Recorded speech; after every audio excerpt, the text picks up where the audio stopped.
de amor. Sí. En realidad esta fue una historia de amor, Es una historia de amor muy apasionada, sí, que termina mal, y muy bueno, mal. ahora está en crisis. Muy mal. Me refiero a la de Donald Trump y Elon Musk. ¿Qué le pasará a Javier Milei? Qué difícil, mamá o papá. Qué complicado, ¿no? En este momento. Yo me quedaría al lado de Elon. ¿Y a Galperín no le pasa nada, decís? ¿No hay ahí algo ahí mirando, sí, diciendo, che, ¿cómo funcionará la relación entre nosotros? Y hay que verlo eso, ¿no?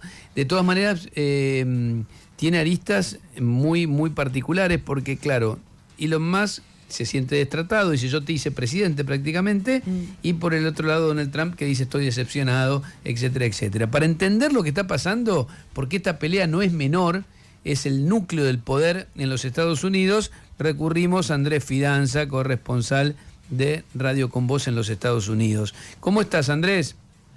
¿Cómo les va, chicos? Muy bien aquí. Brevemente, pero te cuento, lo conecto con lo que decían recién.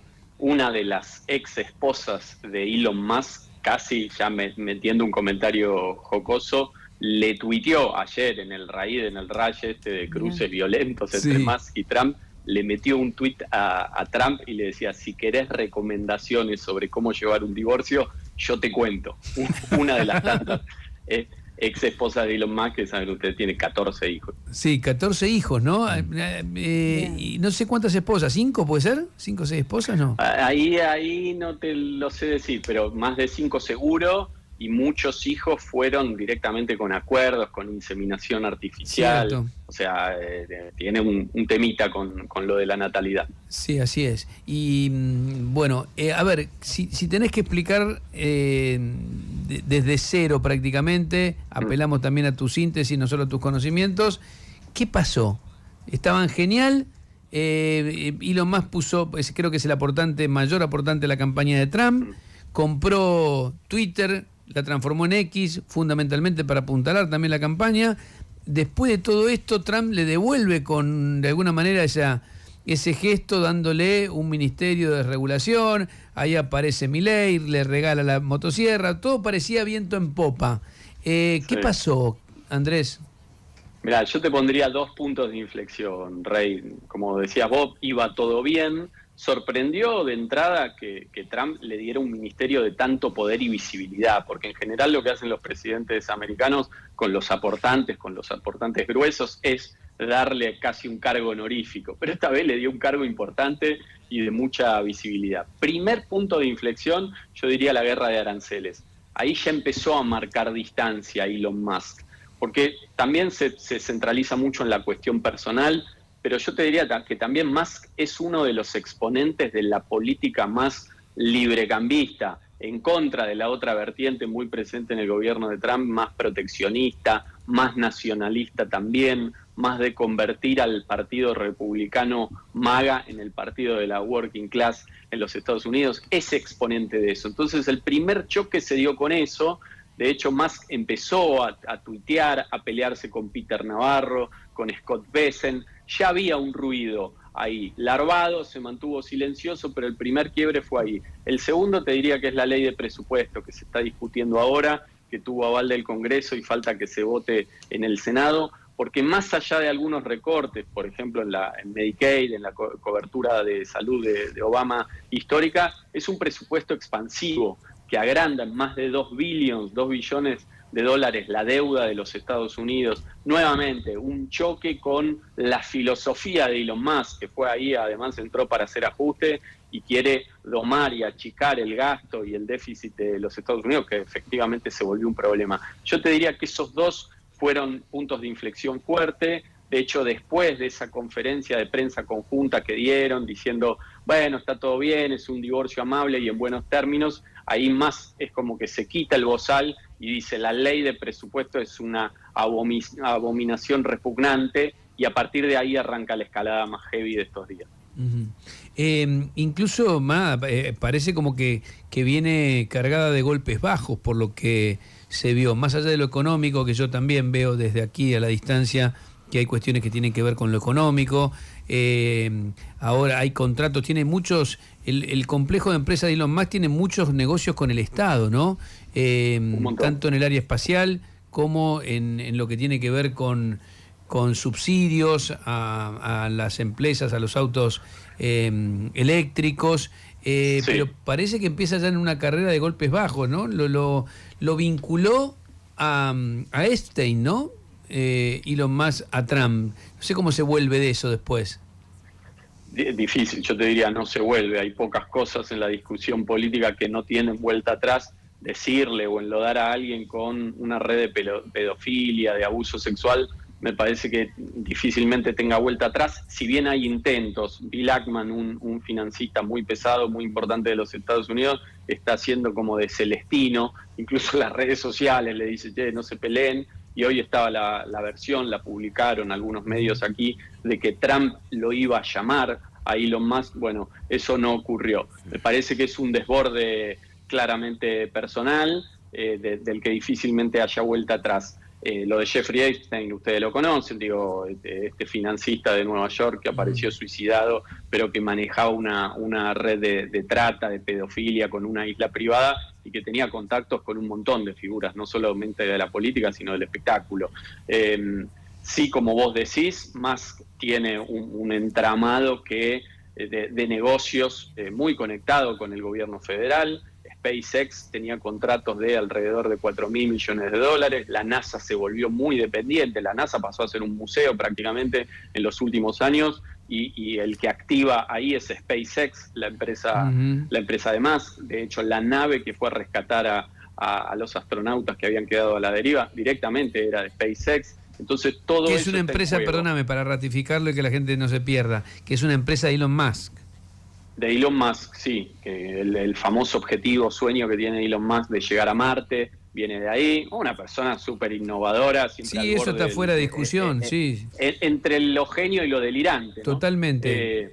También, Rey, para señalarte esto que decías del desborde personal, me parece que esta pelea es muy propia de esta época, donde incluso en Estados Unidos los partidos políticos, las instituciones están claramente debilitadas, y ganan las personas, digamos. Un nivel de pelea personalizada de este nivel que ponga en jaque hacia los partidos, a las instituciones, la estabilidad de Estados Unidos, es un fenómeno más bien de la última década, te diría. Andrés, Esteban Rafael soy, ¿cómo estás? ¿Qué haces? Bien, linkeado con estos desbordes personales de Elon Musk, salió hace unos días en el New York Times una investigación que sugiere que se está pasando de consumos, Elon. Entiendo que respondió diciendo que eran mentiras, pero no sé qué repercusión tuvo esta investigación y si vinculás, o si se vincula estos desbordes con no solamente el enfrentamiento con Trump, sino también con el derrape que está habiendo en las acciones de Tesla, por ejemplo, y otras compañías de Elon Musk que están perdiendo capitalización de mercado. Sí, el derrumbe de Tesla está directamente linkeado con la batalla campal de ayer. Cayó 14 puntos, si bien repuntó un poquito ahora. En el día de ayer, mientras escalaba esa guerra de Twitter demencial, cayó en Wall Street 14 puntos, una pérdida en un solo día de $34.000 millones para Elon Musk, así que imagínate la magnitud de lo que estamos hablando. Y lo que vos decís es así. El New York Times publicó que Elon Musk le había comentado privadamente respecto a su adicción al éxtasis. Después lo negó. Elon Musk dijo, de ninguna manera eso pasó. Consumí drogas en algún momento, reconoció que en un pasado había tenido ese desliz, pero dijo, no tiene nada que ver con lo actual. Si querés hilar finito, en uno de los tweets de Social Truth de Trump ayer, había como una sugerencia, decía, yo lo vi a Elon muy desbordado, muy cansado, entonces por eso bueno, si hilamos fino puede ser que se refiriera a eso. Elon Musk lo negó. El día que hicieron la conferencia de prensa conjunta, Elon Musk tenía una actitud rara, pero ¿qué decirte? Digamos, sí. Eso tiene que ver con interpretaciones subjetivas, pero sí apareció con un ojo morado, dijo que lo había golpeado el chiquito de él, y después Elon Musk tiene una cuestión que lo vuelve un personaje medio raro, digo, está ahí en el síndrome del espectro, entonces uno nunca sabe bien hasta dónde es un genio, hasta dónde hay algo de esto que comentabas vos. De todas formas me parece una cuestión de segundo orden, digo, dentro del marco de la pelea esta, ¿no? Andrés, ¿qué haces? Fede Yáñez, buen día. ¿Qué haces, Fede?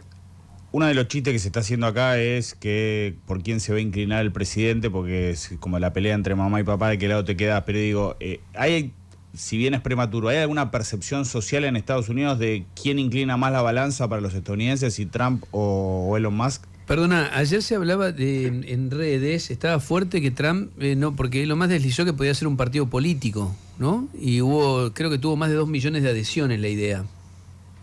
Así es. Se viene un Musk que va a jugar y que tiene un nuevo archienemigo, que es Donald Trump. Veremos si tiene la perseverancia para construir algo políticamente. Musk tiene un pasado demócrata, digamos, era su simpatía como la de muchos actores surgidos de la cantera de Silicon Valley. Yo por el lado de los demócratas veo difícil que se incline, que construya por ese lado. Y después lo del tercer partido político, el partido político independiente, es una quimera de la que se habla en Estados Unidos desde hace muchísimos años. Hubo un candidato en la elección contra Bush que sacaba alrededor del 20%, pero digamos, es muy difícil construir y romper el bipartidismo acá. Respecto a quién pierde más, van a perder los dos, sin ninguna duda. Así como te digo eso, Fede, te digo que Musk se volvió una figura impopular, digamos, todas las encuestas de opinión aquí no lo dan como una figura muy querida después de su nivel de exposición, de tomar partido por fuerzas de la ultraderecha, por ejemplo, en Alemania. No terminó de calar, de caer bien en la sociedad americana, y Trump sigue manteniendo niveles considerables, importantes de adhesión. Así que en el concurso de popularidad, claramente está ganando Trump. Después veremos qué ruido le mete esto a Trump en sus sociedades con Silicon Valley, con Mark Zuckerberg, con Altman. Bueno, algún ruido, algún costo va a pagar, pero todavía mantiene esas alianzas. Digo, Mark Zuckerberg, después de haber jugado con Obama, si querés, está bastante alineado con Trump. Sin duda le mete ruido político en sus alianzas, en el mundo de los negocios, claramente. Así que también va a pagar un costo político el presidente. Bien. Antes de despedirte, Andrés, me quedaba pensando, ¿no? Curioso, después de estar tan cerca, uno le dice al otro pedófilo, el otro le dice drogadicto, pero esto antes de pelearse lo deben haber conocido, ¿no? O sea, te digo todas estas barbaridades cuando me peleo, pero mientras tanto me la bancaba perfectamente y cada uno se elogiaba nada más, ¿no? Y se ha armado toda esta columna sin mencionar algo hermoso que es la ley grande y hermosa, que es este proyecto de ley que impulsa Donald Trump. La ley de presupuesto. Claro, pero se llama la ley grande y hermosa. Grande y hermosa, claro. The Big Beautiful Bill. Es increíble, sí. Y el otro le dije que era abominable, sí. Sí, yo te diría que ese es el factor central de la pelea. A mí ya esto es una opinión, digo, me parece que el que pega debajo del cinturón es Elon Musk. Sí, digamos, claro. Que la pelea venía dentro de cierto carril de pegarse arriba del cinturón, y el que tira la bomba atómica es más un poco producto de esto que te decía, que la política en Estados Unidos y en el mundo se volvió la política de los egos personales, digo, donde hay pocas instituciones que balanceen. Veremos si hay vuelta atrás, parece difícil. Musk demostró, y algunos actores se lo hacían saber, le decían, viste que no es tan fácil ser el rey de los negocios y meterte en política, y esta emoción violenta que tuvo un poco lo demuestra, porque Trump venía manteniendo la pelea dentro de cierto carril civilizado, un Trump que uno puede decir es un bully, todo lo que quieras, pero digo, es un político, ya tiene experiencia, tuvo cambios de opinión pragmáticos como cualquier político con TikTok, con China, digo, es un político, más demostró que no lo es. Bien. Muy completo, muchísimas gracias, Andrés. Gracias a ustedes, chicos, un placer. Andrés Fidanza, uno de los temas que recorre hoy toda la agenda política en el mundo, la pelea entre Elon Musk y Donald Trump.